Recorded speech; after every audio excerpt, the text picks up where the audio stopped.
Fala galera, estamos voltando aí, dando continuidade ao nosso módulo de Direito Administrativo e hoje estudando servidores públicos. Vamos cair dentro? Olha só, vamos para o nosso terceiro bloco.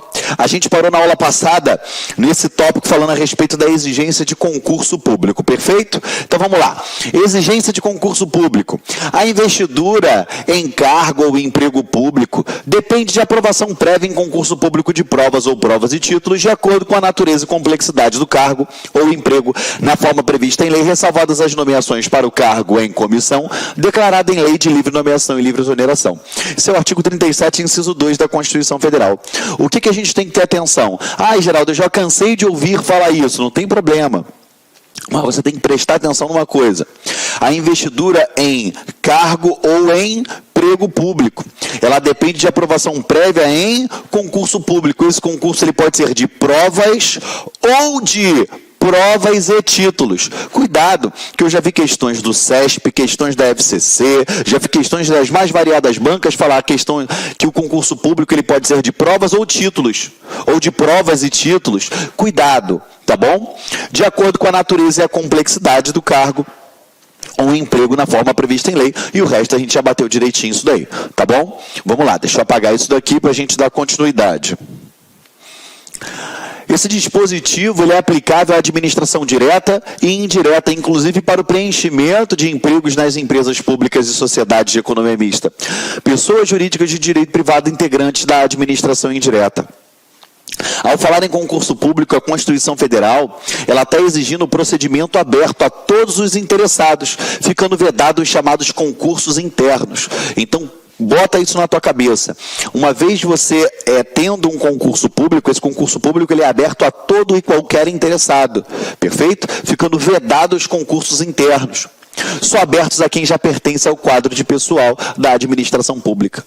E, além disso, deve-se propiciar o quê? Igual oportunidade de acesso aos cargos e empregos públicos a todos os que atendam os requisitos estabelecidos na forma geral e abstrata em lei. O que acontece? A partir do momento, você pode criar exigências no concurso público? Pode, por exemplo, para oficial de justiça tem que ser bacharel em direito, para ser delegado tem que ser bacharel em direito. Enfim, eu posso ter algumas exigências? Posso, só que o que acontece? Essa exigência ela tem que ter a ver com a natureza do cargo, perfeito? E lembrando que o concurso público ele tem que ser aberto a todos os interessados. Esse é um procedimento aberto. Até aqui estamos juntos? Perfeito? Sim ou não?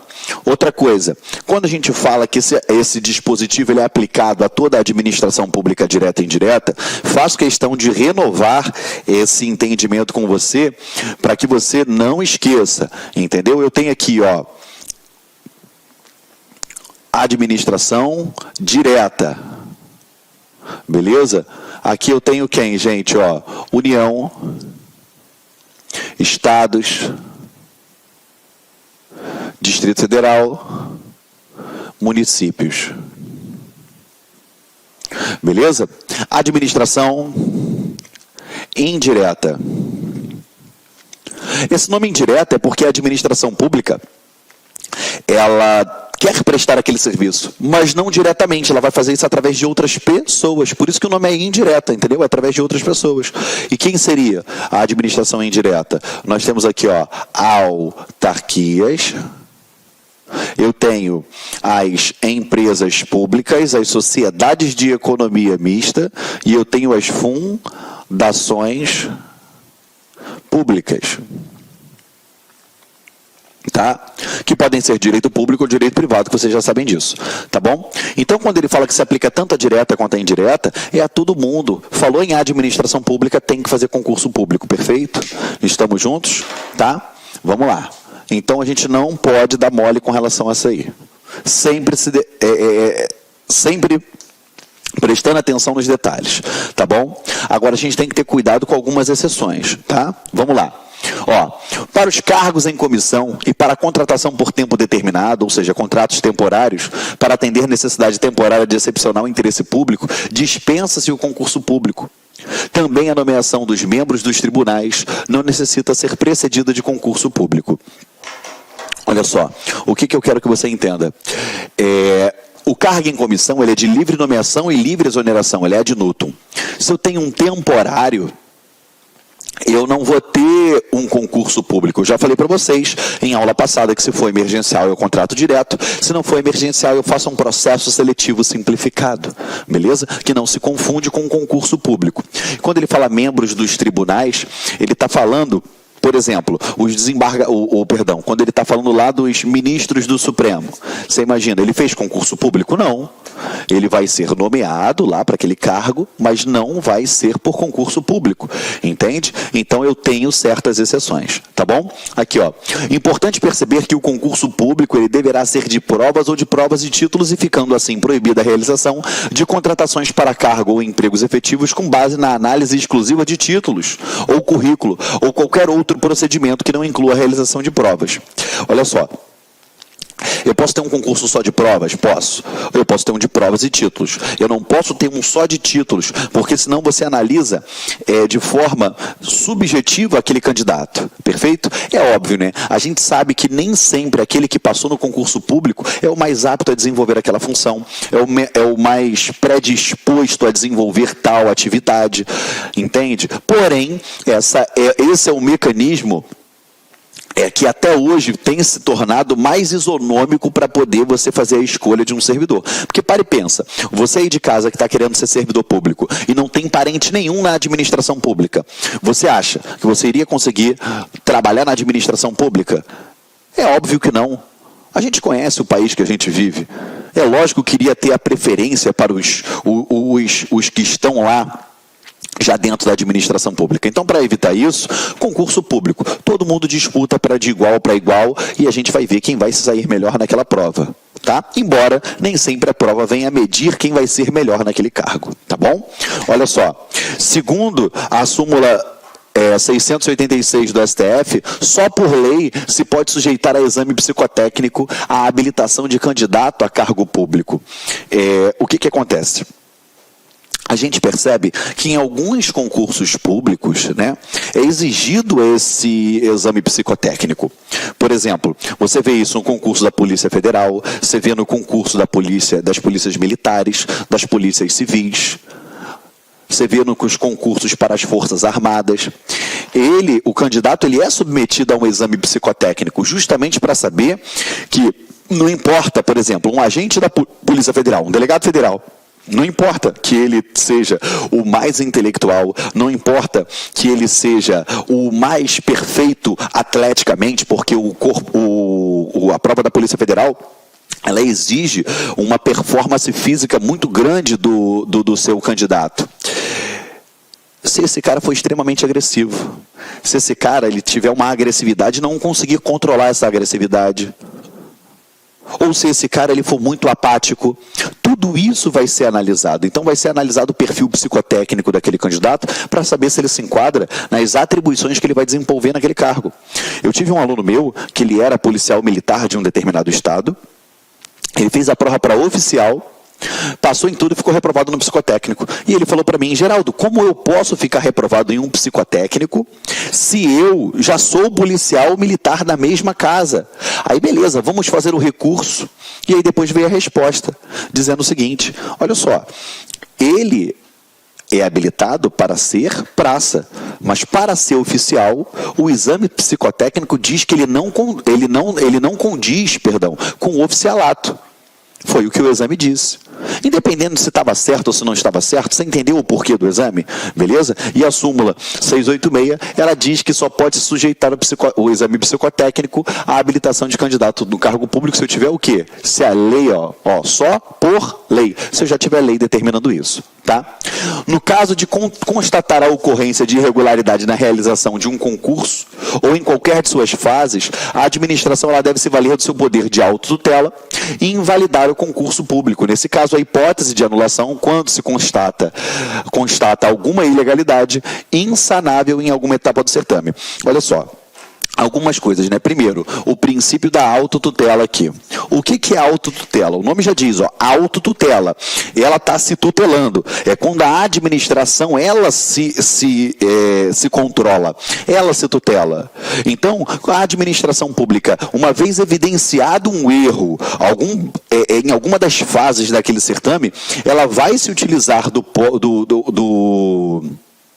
poder de autotutela, ou seja, ela deve fazer a utilização desse poder de autotutela e anular aquele vício, beleza? Quando não for sanável, né, gente? Lembrando, né? Só lembrando a vocês que a gente estudou atos administrativos. Vício insanável é quando o ato é nulo, não tem como, eu tenho que anular. Vício sanável, dá para consertar aquele ato, tá? Então, se tiver alguma irregularidade, a administração ela vai lá e anula aquilo ali, perfeito? Salvo se não der para consertar, tá bom? Por exemplo, foi fazer, igual eu já vi, foi fazer uma prova física, um exame físico e a pista de corrida estava em péssimas condições, muita gente ficou reprovado. Beleza, a administração anula aquela parte e ela faz novamente aquele exame físico.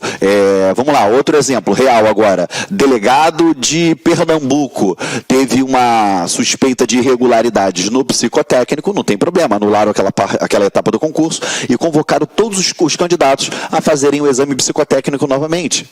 Perfeito? Vamos lá. Nos termos do artigo 37, inciso 2 da Constituição, o prazo de validade do concurso público será de até 2 anos, prorrogável uma vez por igual período. A prorrogação, ela fica a critério da administração, inexistindo para os candidatos aprovados o direito subjetivo à prorrogação. Beleza? Olha só. Então, como funciona isso daqui?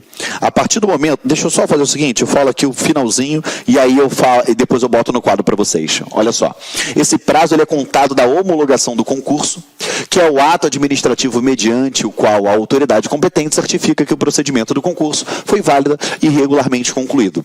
Isso aqui você tem que ter atenção, porque muita gente que está aprovada em concurso público, que está procurando ali, né, que está ali naquela de entra, não entra, né, que não ficou dentro do número de vagas, mas está pertinho de ser chamado, a galera conta muito o prazo do concurso pela data da prova. Isso é errado, gente. Pela data da publicação do edital, também não é. É a data da homologação. A partir do momento que analisou que o concurso, todo o certame, ele foi correto, uma vez homologado, show de bola. Aí sim eu começo a contar o prazo de validade do concurso público. Perfeito? Estamos juntos? Olha só. A orientação atual do STF é que a aprovação em concurso público, dentro do número de vagas fixado no edital, ele cria para o candidato o direito adquirido à nomeação e não a mera expectativa de direito, obedecida evidentemente à ordem de classificação. Entretanto, a administração ela tem o direito de efetuar o parceladamente as nomeações dentro do prazo de validade do concurso. Isso é uma outra coisa que a gente vê os candidatos brigando, batendo cabeça. Galera, tem quantas vagas o concurso? 100 vagas. Beleza, homologou. Ela é obrigada a chamar os 100 no dia seguinte? Não. Ela é obrigada a chamar os 100, mas dentro do prazo de validade. Se ela esperar, se o prazo de validade é de 2 anos, chegou no segundo ano, ela prorrogou e não chamou ninguém, e só foi chamar no final dos 4, beleza, está dentro da lei. Não tem o que fazer. Entendeu? Infelizmente assim funciona, tá bom?